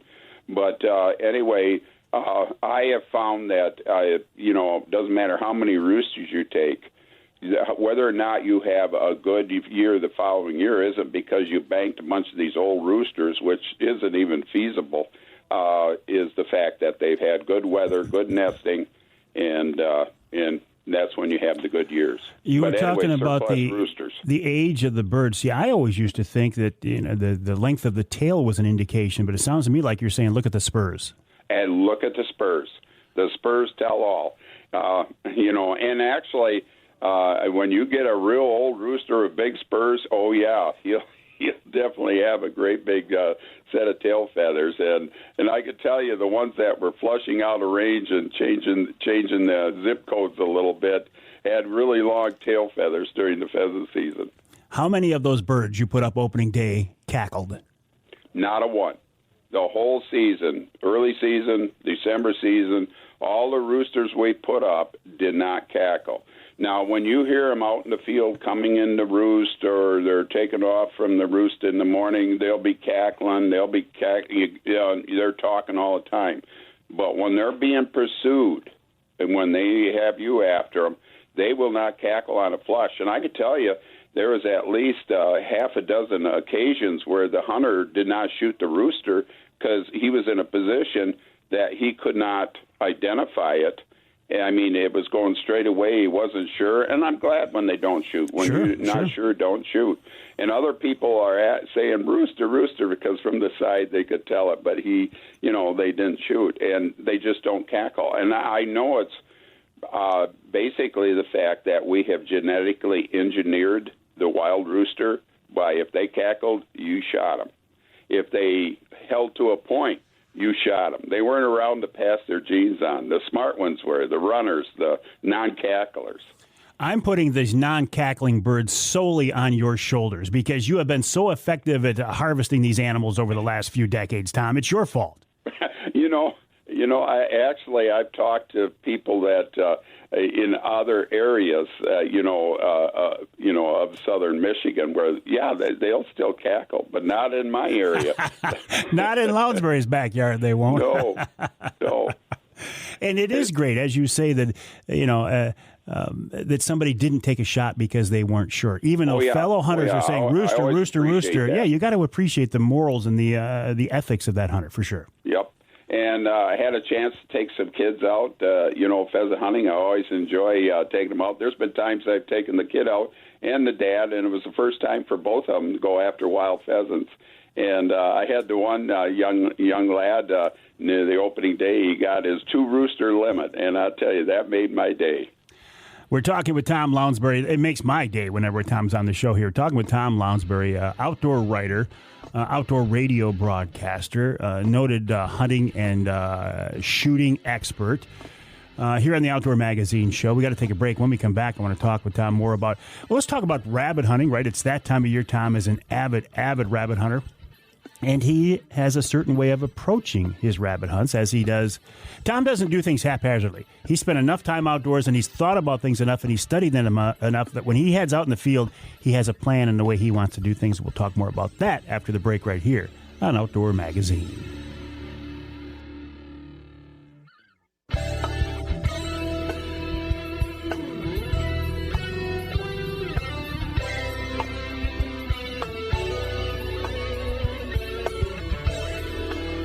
You can hear the Outdoor Magazine Show in Tawas on WIOS, 1480 AM, 106.9 FM. In fact, you can hear us Saturday and Sunday there.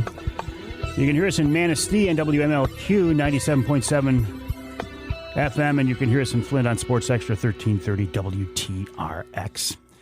This segment of Outdoor Magazine brought to you by Wilds Plumbing and Heating. From plumbing, heating, air conditioning, sump pumps, cooling, cleaning out your ductwork, anything to keep your house comfortable, to keep you dry, to keep you assured that the mechanics of your house are running smoothly. The folks from Wilds can help you out, as they have for me at 2 different houses over many, many years now. Check them out online at wildsplumbingandheating.com. That's wildsplumbingandheating.com. Their slogan is whatever it takes. You got to love working with a company or a group or an individual or anybody. If their slogan is, we will do the job for you, whatever it takes, those are people you want to be around. Wildsplumbingandheating.com. I would love to give you this website. I would love to give you a website like TomLounsburyOutdoors.com. But there ain't no such thing. Because Tom is not a technology guy. Right, Tom? No, not at all. Not at all. And the most I do is a flip phone. You won't see me with a smartphone. How do you even hunt or fish these days? I mean, we've got these high-tech GPS units, and we got moon phases, and we've got communication devices, and we've got things that tell us how deep our lures go. How can you even be successful, Tom? Well, in the woods, I still like a good old-fashioned compass. That works for me. And give me a map, and I'm all set. Man, you are old school, and I love it. Yes. Well, do you think, though, Tom, all right, a couple of questions. These modern tools, and some people would say gadgets, number one, do they have a place in the outdoors? And number two, do they actually make us better hunters and anglers? I think if it installs the enthusiasm and in the fact that it gives you confidence, I don't have a problem with it at all. That's like trail cams for hunting. I don't use them, but I've had people show me or you know, how it works and all that, or what deer are here and there, and I appreciate it. I know when I was in a bear camp in Canada, the guy had trail cams where we were sitting, and I appreciated that information. It lets you know what bears are coming in. But for me personally, I don't want to mess with it. I just study the terrain, the tracks, the rubs, you know, when it comes to deer and that, and I like it. But I don't hesitate if it's available that someone has it to, you know, to show me. I think it's outstanding. I think it's great that it gets the people more involved. That's our society today. And it doesn't, you know, it lets you know what's going on in that, and I think it's wonderful. I do support it. Did you see a couple of states out west ban the use of trail cameras for hunting? No, I wasn't aware of that. Yeah, Utah, Colorado maybe, and don't quote me on that. But my concern with that, Tom, is not that it was necessarily a sound wildlife management decision, but my concern is that certain anti-hunting people got the ear of people in control, in authority, in power, and that's what happened, and man, that's a slippery slope. You know, I have to agree with you. Real slippery slope. They don't even want to see you using dogs. That deal when we proposal G back in 1996, I think it was. That was to ban bear dogs. But when you got into it, it banned any dog to be used for hunting. And they'll try every little in and out they get. Yeah, I have to agree. I bet you there was anti-hunters thinking trail cams are making it too easy.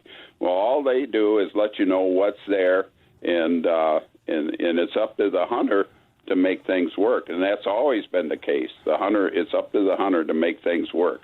I have no problem with that technology coming in. I don't personally use it, but I fully support it. Colorado is trying to ban mountain lion hunting and bobcat hunting and lynx, even though lynx are federally protected. But that's a blatant anti-hunting move. Oh, absolutely. Look at what happened to California. You don't even want to shoot a feral, cat in California. I think it's a felony if you shoot a cat of any kind. But of course, now mountain lions are eating joggers in California. So it's really I'm telling you, they're unrealistic, the animal rights, and the heck of it is, they seem to be growing. Well, that kind of leads me to my next question. Could something like that, in your opinion, the banning of a hunting season for a particular species, could that ever happen in Michigan? Oh, we did for mourning dove. I'm telling you, mourning dove, that issue in 2006 really... I mean, they established the season, animal rights came in, flooded it. They always changed their name when the Humane Society of the United States, HSUS, they're the main ones going after it. They don't have any animal shelters or anything I know of, but they're always after to ban hunting. They don't even want you raising cattle on a farm. But anyway, the dove situation we had in 2006, I was so disappointed in fellow hunters who swallowed that swill being put out by the anti-hunters, and they voted against. And we'll never see a dove season in Michigan. I mean, the animal rights made sure they put it that we can't even approach it. And I'm telling you, Michigan is a dove factory. My farm here with all my conifers, I think they hatch eggs 2 to 4 times this summer here on my I know. farm. We've had mourning dove nests outside the window, and they get one brood off, and they put another bunch of eggs in it. I mean, it's multiple. Yeah, and it is the most popular game bird in the United States. And Remington, Federal, and Winchester ammunition just love them because it takes an average of 8 shots to kill one dove. and everybody loves it. I have not done it yet, but I'm looking at going to either Indiana or Ohio to enjoy a good old, and when you hunt doves, it's beautiful. You're looking at September weather. Oh, my. I'm really, in fact, I'm going to try to do it this year, is to get to Ohio or Indiana. And Michigan really lost out. We really, really lost out. And I blame my fellow hunters. Man, Tom, I couldn't agree more with what you're saying right now. It was the anti-hunters who started the whole ball rolling, but it was hunters not supporting fellow hunters. Well, I don't hunt doves. My family's never hunt doves, so we'll let them be that. That'll be our sacrificial lamb, as long as they don't go after my deer hunting or my bird hunting or something like that. And look what happened. I mean, we didn't stand with each other, and that was a very, very hard lesson learned.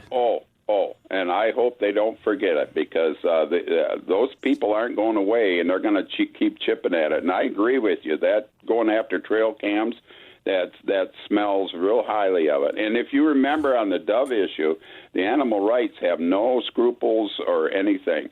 The mourning dove turned into this white on commercials, turned into this white Rick the Dove bird of peace.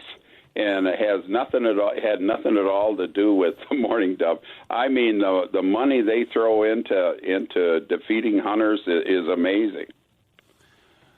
Wow. You veered us off into, maybe we both did, veered us off into an area here that I could talk about forever. But HSUS, yeah, they make you think that they've got these they make you think that if you donate funds to the Humane Society of the United States, that you're saving puppies and kittens in your local county, and you're not. It's a blatant anti-hunting, anti-fur, anti-meat, anti-farming operation that, as you say, I don't think they have any scruples at all. Not at all. Not at all. And one of their priorities right now is the wolf issue, like in Wisconsin, and that's gonna, it'll hit Michigan. They go, and they always change their name. They're the wildlife such and such when it's actually them. Well, you mentioned wolves. I mean, that's a topic here in Michigan. I mean, you we talk, could get into that. You talk to people in some parts of the UP, and they're just tearing their hair out. Why can't we have a wolf hunt? And yeah, some people say kill them all, smoke a pack a day. I hate to hear that, Tom. I hate that personally. That's not good either. I think it's great. I think it's great that we have some top tier predators here in Michigan, mountain lions and wolves. But it's just obvious we have too many wolves in some areas, and we've got to manage them. That's right, and that's it. Management and doing it properly, and I fully support that. And hunting is the major tool. It is a very important tool for doing that.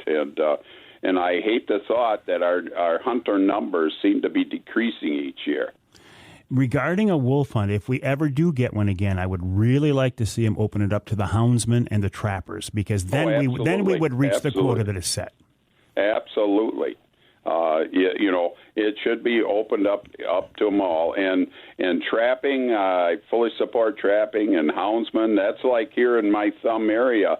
I really appreciate the houndsmen here because they're the ones that really control the coyote population. I love doing my varmint calling and everything else, but at the end of the winter, the houndsmen are the ones I could contact to see how many did you get this year. And that tells me right there whether the numbers are up or down in coyotes. You are the perfect guy to ask this question, and it's the perfect question to end our conversation with. You, as a dog hunter, a guy who uses dogs to hunt rabbits and pheasants, you are revered, my friend. It is somehow looked up on to use a short hair or a pointer to go grouse hunting. But then if you take a hound out after a coon or a coyote, you're somehow considered a hillbilly and you have no respect. Why is that? It is just the way that people like to plant, things in people's minds. Using hounds goes way back to the beginning of humans being hunters and cooperating with dogs. And using hounds, and I'll tell you, once you've ever been out there and hear them howling away, that choir going, whether you're after rabbits, coyotes, or whatever, I have a blackmouth cur and a mountain cur in my kennel that I even use them on pheasants and rabbits, but their basic role is treeing squirrels and raccoons, and what a riot. I just love it, and whenever I get a chance, I like taking kids out there to enjoy it and see it, and like winter squirrel hunting, you want to have a lot of action. I like going out and sitting, in the woods for squirrel hunting, but boy, you want a lot of action, and I love it from January to the end of March, going after squirrels with my cur dogs. It is phenomenal. Tom, we could have talked about squirrel hunting with dogs. We never even got to rabbit hunting, and we're out of time. That's how things tend to go when you and I start shooting the breeze. I always look forward to it, Mike, and what an honor. Well, the honor is mine, the pleasure is mine, and you can bet that we will have you on again. Thank you, Tom. Appreciate your time. Tom Lounsbury, noted outdoorsman, outdoor writer, and radio host. We'll take a break here in the Outdoor Magazine show. When we come back, we'll start working toward the end of this week's show. A few more things to say, and then Chef Dave Minar.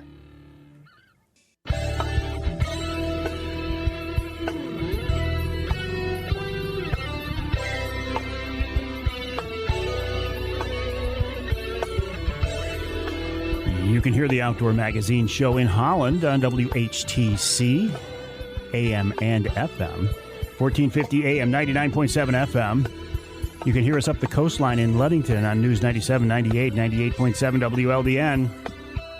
And let's jump over to the other side of the state, the east side of the state, where you can hear the show on WSGW AM and FM, 790 AM, 100.5 FM. now on Saturday and Sunday. I do appreciate that very much. Also appreciate the fact that Charlie Root is here in the studio with me. And it is doing a great job, but it is so cold outside right now that our crowd waiting to wish him well as he leaves the studio and goes home for the day is down to about a dozen, maybe 15 people. And that's usually 2-3 times that size. But I don't blame him. Do you, Charlie? I mean, it's cold out. No, he doesn't blame him. But it's nice to be appreciated. This segment of Outdoor Magazine is brought to you by my friends from Reader Landscaping. I appreciate them. I'll tell you what, as I look out in the backyard these past, weeks, and it's like a frozen, cold tundra, my mind goes forward a couple of months here now when it's going to be green and warm, and that water feature is going to be fired up. Oh, it's going to be so nice. And I can thank the folks from Reader Landscaping for helping to put that together. Now, they also do maintenance, and it actually now is the time. If you're looking to have some maintenance done on your lawn or property, get in touch with the folks at Reader, readerlandscaping.com, and set that program up now. Don't wait till the last minute. I do most of my own maintenance just because I like to do it for the exercise. I do have them come in and trim my trees because they can reach them easier than I can, and they're better at it than I can. ReaderLandscaping.com. Oh, by the way, if you're looking for snow removal too, and you said, you know what, we're halfway through the winter. I've shoveled snow the entire season, and I'm just sick of it. Get in touch with the folks from Reader. They can help you out for the rest of the year there as well. ReaderLandscaping.com is the website. ReaderLandscaping.com. Okay, what else is going on? I need to put in another plug for our Trinity Monitor Wild Game Dinner and Auction. Trinity Monitor in Bay County is my church. I don't own it. It's the church that I go to. I'm a member there. We are having Saturday, March 5th, a wild game dinner and a charity auction to raise some funds for our projects at our school. We have that's a very nice, viable, vibrant parochial school there. We have a few tickets available. As we are recording the show right now, we have some. I don't know by the time you hear the show on the weekend whether that's going to be the case, but I'll throw out the number anyway. 989-662-4891. 989-662-4891 for tickets for the Trinity Monitor Wild Game Dinner and Auction Saturday, March 5th at the Bay Valley Resort in Bay County, just off I-75 at M84. We have some wonderful, wonderful items. I mentioned them all in the first hour of the show, and I won't go through them all, but I will tell you that this year we're trying something new in that we're going to have many of these items available for an online auction. Now, the live auction items will not be, but a lot of these other items will be available online. I will have details on that, how you can get involved and how you can bid probably for next week's show. Some of the things we're looking at. An African safari donated by my friend Craig Plowman in Trophies Africa. A Lake Michigan trout and salmon trip with a man you hear on the show here often, Paul Schlafly of Riverside Charters in Manistee. A Saginaw Bay walleye fishing trip with another guy you hear on the show, Captain Jeff Godey of the Michigan Adventure. A Michigan upland bird hunt with Lori and Brian Stroik of Wild Card Guide Service. A Detroit River walleye fishing trip with another guy you've heard here on the show, Captain Mark Podonzek. I am auctioning off a day of walleye fishing on Saginaw Bay with me on the Angler Quest. We're also going to do a river cruise, me and with my wife Denise. Chef Dave Minar is giving away some dinners at the restaurant. My buddy Johnny Bowler, who you have heard here on the show, is giving away a Michigan bear or a deer hunt, meaning if you have a bear tag for the Newberry District, it becomes a bear hunt. If you don't, he will provide a baited a blind over a bait site for a deer hunt. Now, keep in mind, he's in the UP, so baiting whitetails in the UP is legal. Captain John Littlefield, the man who I took my charter captain's class from, is giving away a week-long class to get your captain's license, and that is through Great Lakes Charter Training. That's going to be a big, big draw. Listen to this. Michigan Brand Meats and the Grillo family are giving away Michigan Brand Meats for a year. That's another one of our auction items. Now, we're not going to send you out there with a truckload of meat that night, but every month for a year, you will be shipped Michigan brand products. Scott Keatsman at Linwood Taxidermy is giving away a shoulder mount. The folks at Linwood Beach Marina giving away a launch pass for the season. We're looking at some offshore tackle products, some Rapid River products, a knife, some wrecked broadheads. Matt Taggett was telling me earlier in the day. Just so much. So many great things for such a great cause, and we're so excited to be able to do this now. You know, we took some time off because of COVID, and we're back and we're ready to go. 989-662-4891 for tickets for the Trinity Monitor Wild Game Dinner and Auction Saturday, March 5th at the Bay Valley Resort in Bay County. Some great auction items. And if you can't make it, by next week, I hope to have some details on where you can go online and bid on the things that are not going to be auctioned off. Chef Dave Minar is catering the event. I will be they're calling me the host, and I will be the auctioneer. Haven't done one of those. Haven't done a live auction in a couple of years. This will be fun. I'm looking forward to it, and I hope you can join us. 989-662-4891. Call weekdays if you can. In the morning would be preferable, but if not, just leave a message and we'll get back to you. We'll take a break here at the Outdoor Magazine Show. When we come back, we'll wrap it all up with wild game chef extraordinaire Dave Minar right here on Outdoor Magazine.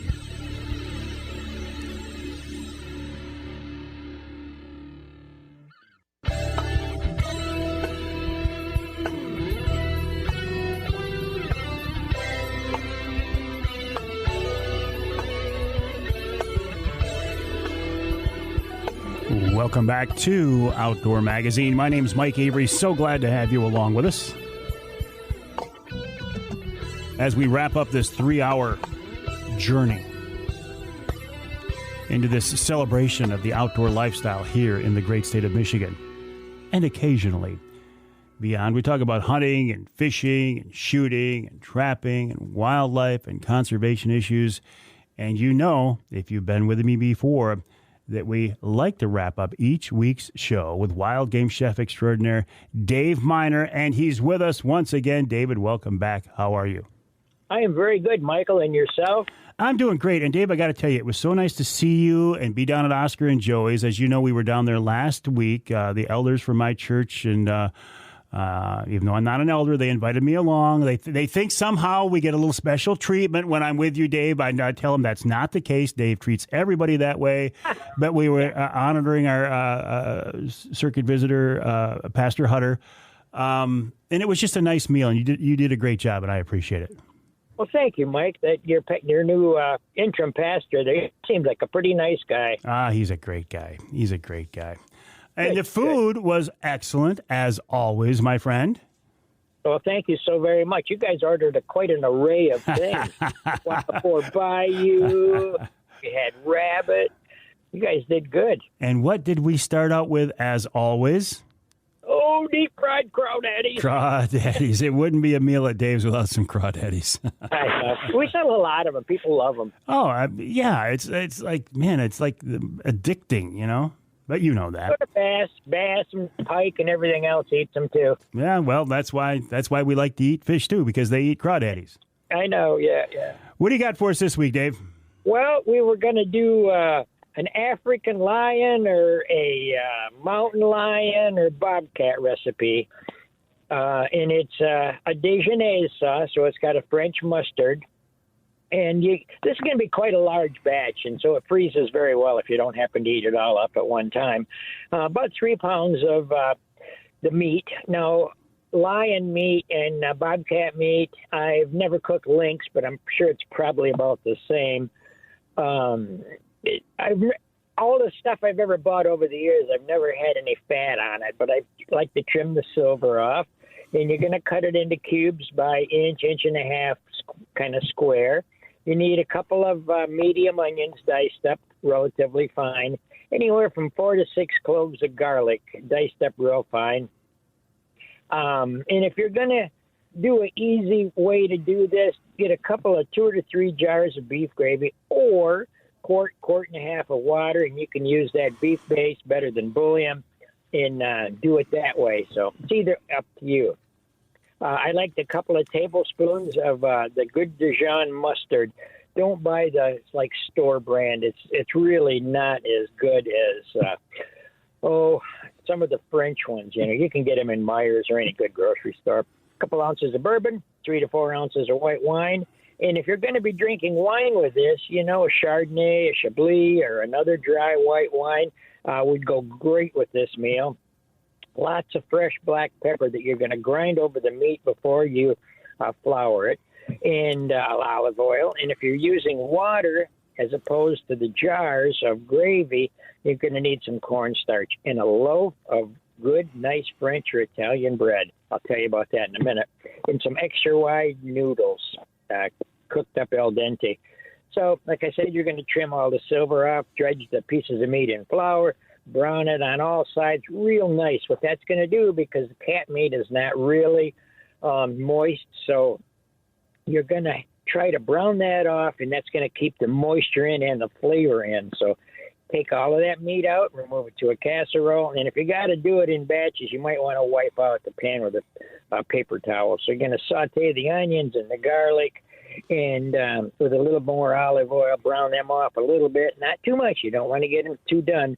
And then you're going to slowly stir in the wine, the bourbon, and then the gravy and the mustard.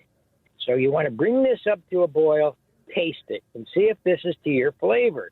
You might need a little more pepper in it or some more mustard, so it's up to you. You can do the mustard heavy or light. It's to your dining pleasure, I guess. So 350 degrees uncovered.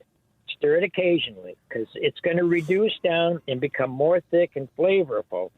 So it's going to take, cat's not the most tender meat in the world, so it's going to take an hour, hour and a half or more, And, cat meat is very, very tasty. I've talked to people that have gone to Africa hunting, and they've had lion loin, and it's people think. I've heard. Yeah, I've heard. I've heard it's just outstanding. Speaking about dog is very good for this recipe too. What is? Sorry. Song dog is very good. Coyotes, yeah. And I think you're going to have some coyote at our Trinity Monitor dinner. Dave, plans are coming together very well for that. Not everything will be as adventurous as the coyote or the bobcat, but it's going to be another great event, and we are really looking forward to seeing you again, Dave. So you want to serve this over pasta, and the reason for the French bread or Italian bread, soak up the sauce. It's just too good not to do that with. Excellent. Wild game chef extraordinaire Dave Minar, a big part of the Outdoor Magazine show. Always appreciate him checking in. Appreciate his generosity with our visit last week and his help on the big Trinity Monitor Wild Game Dinner and Auction coming up as well. Stop by and see him at Oscar and Joey's Thursday, Friday, Saturday, and Sunday. And be sure to join me for our Wednesday night lives, our Behind the Mic Wednesday morning. Email Mike at MikeAveryOutdoors.com and the website MikeAveryOutdoors.com. We'll talk to you next time right here on Outdoor Magazine.